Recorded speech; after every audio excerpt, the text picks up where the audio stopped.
Finally ১০০ কে ডান। অনেকের কাছে এটা খুবই সামান্য, কিন্তু আলহামদুলিল্লাহ আমার কাছে এটা অনেক বেশি। তো আজকে আমি কিছু কথা বলবো আপনাদেরকে নিয়ে, আমাকে নিয়ে।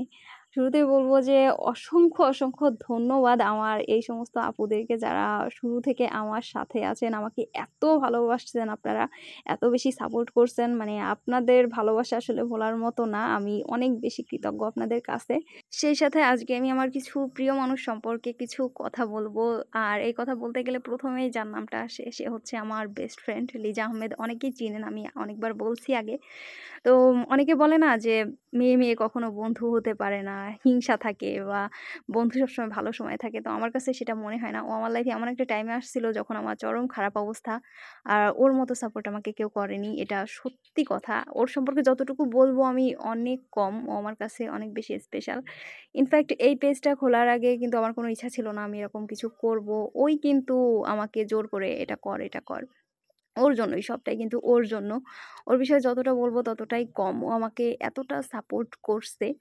আমি কখনোই বলা হয় না আসলে ওর সম্পর্কে, আগে কয়েকবার বলছি আমি, বাট ও আসলে আমার জন্য খুবই স্পেশাল। শুরু থেকে আমি আমার ফ্যামিলি থেকে কোনো সাপোর্ট আসলে পাইনি, কোনো অর্থনৈতিক সাপোর্ট কখনোই পাইনি, বা আসলে প্রমাণ করতে পারিনি যে আসলে কি করব, সাকসেস হব কি হব না। অনেক কথাও শুনছি আমি, কিন্তু এটা খুবই স্বাভাবিক একটা বিষয়, সবার ক্ষেত্রে এমনটা ঘটে। কিন্তু সত্যি বলতে যখন আস্তে আমি দেখালাম যে না, ভালো কিছু হচ্ছে, তখন থেকে কিন্তু কোনোরকম কোনো সমস্যা হয়নি। আর এটা খুবই স্বাভাবিক একটা ব্যাপার। আমি যখন নিজেকে প্রমাণ না করতে পারবো যে আমি আসলে এই কাজটা করতে পারি, ততক্ষণ পর্যন্ত কেউ বিশ্বাস করবে না। নিজেরও কিন্তু বিশ্বাস হবে না যে আসলে পারবো কি পারবো না। কিন্তু বাবা-মায়ের সাপোর্টের সঙ্গে কারো সাপোর্টেরই কোনো তুলনা চলে না। ছোটবেলা থেকে বড় হওয়া পর্যন্ত তারা যা করে আমাদের জন্য, সেটা কিন্তু কোনোভাবেই আমরা পরিমাপ করতে পারবো না বা আসলে বুঝতে পারি না। সামনাসামনি না দেখা গেলে আমরা বুঝতে পারি না সে জিনিসগুলো। যেমন আমার ক্ষেত্রে যেমনটা হইছে, সাপোর্ট পাইনি ঠিক আছে। বাট আমি ছোটবেলা থেকে যখন পড়তাম তখন আমার আব্বু আমাকে জোর করতো যে, "তুমি একদম টানা পড়বা, কোথাও যেন না বেঁধে যায়।"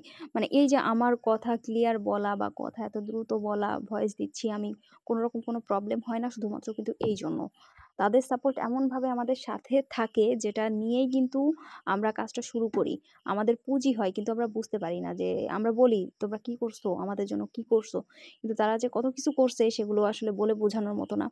আমার আম্মুর কথা বলি, হ্যাঁ, কাজের ক্ষেত্রে সাপোর্ট করেনি। কিন্তু আমি যখনই কোনো কাজ শুরু করছি তখন কিন্তু আমাকে একটা কথা বলছে বা একটা বিশ্বাস আছে যে আমি এটা ধরছি, একটা শাড়ি ধরলাম ধরেন, তো বলবে যে, "না, ও করতেছে তার মানে এটা সুন্দর হবে।" মানে এটা একটা বিশ্বাস। এই যে কনফিডেন্স লেভেলটা আমি কিন্তু এখান থেকে পাইছি। তো এটা কিন্তু অনেক বড় একটা পুঁজি। বাবা-মা তো বাবা-মাই, তাদের সাপোর্টের সঙ্গে কারো সাপোর্টের তুলনা চলে না। তাদের দোয়াই হচ্ছে আমাদের সবথেকে বড় পুঁজি। তারপরে যদি বলতে হয় তাহলে বলব আমার ভাই-বোনদের কথা। আমার চাচাতো, মামাতো ভাই-বোনরা যারা আছে প্রচন্ড রকম বিশ্বাস করতো আমাকে, হ্যাঁ? আমার কোনো কাজ দেখে কখনো কোনো আত্মীয়স্বজন বা আমার ফ্যামিলি মেম্বারে কেউ কখনো বলেনি যে এটা সুন্দর হয়নি। আমার একটা চাচাতো ভাই আছে, যখন আমি কাজ শুরু করি তখন আমার কাছে কোনো টাকা নাই। তো ও জমানো ৳৫,০০০ ছিল। ও আমাকে এসে বলতেছে যে, "আপা, তুই না আমার কাছে ৳৫,০০০ আছে, এই টাকাটা নিয়ে তোর কাজটা শুরু কর।" তখন আমি ওকে বলছিলাম যে, "না ভাই, তোর অনেক কষ্টের টাকা, তোর টাকাটা দেওয়া লাগবে না, আমি ম্যানেজ করে নিবো।" সে সময় ও আমাকে একটা কথা বলছিল যে, "হ্যাঁ, তুই এখন টাকাটা নিবি না, পরে যেন তুই আর বলবি না যে তোকে কেউ সাপোর্ট করেনি। তুই যখন অনেক বড় ব্যবসায়ী হয়ে যাবি, অনেক বড় হয়ে যাবি, তখন যেন তুই না বলিস যে তোকে কেউ সাপোর্ট করেনি। আমি কিন্তু তোকে বলতেছি।" তখন আমি বলছিলাম যে, "তোর মনে হয় যে আমি পারবো?" তখন ও বলছিল যে, "হ্যাঁ, আমার মনে হবে না কেন? তুই অবশ্যই পারবি। কেন পারবি না?"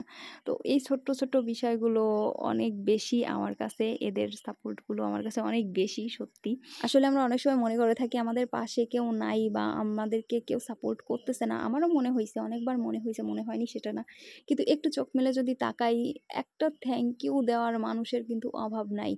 এমন অনেক সাপোর্ট আছে যেটা আমরা অস্বীকার করতে পারি না, বা এমন কিছু মানুষ আছে যাদের ছাড়া কিন্তু আমরা অসম্পূর্ণ। আমাদের মাথাতেই আসে না যে আসলে কেউ সাপোর্ট করছে। কিন্তু একটু যদি চোখ মেলে তাকাই, তাহলে কিন্তু অনেক কিছুই দেখতে পারবো আমরা। আসলেই কে কি করছে আমাদের জন্য। শেকড় ভোলাটা উচিত না কখনোই। সবকিছুর বাইরেও কত মানুষ যে কতভাবে আমাদের সাপোর্ট করে আসতেছে দিনের পর দিন, আমরা সেটা আসলে বুঝতে পারি না বা উপলব্ধি করতে পারি না। তো আজকে বেশি কিছু বলব না আমি আর। আজকে কথাগুলো বলতে ইচ্ছা হচ্ছিল, কখনো বলা হয়নি এভাবে আমার। তো আপনারা সবাই ভালো থাকবেন, সুস্থ থাকবেন। আসসালামু আলাইকুম।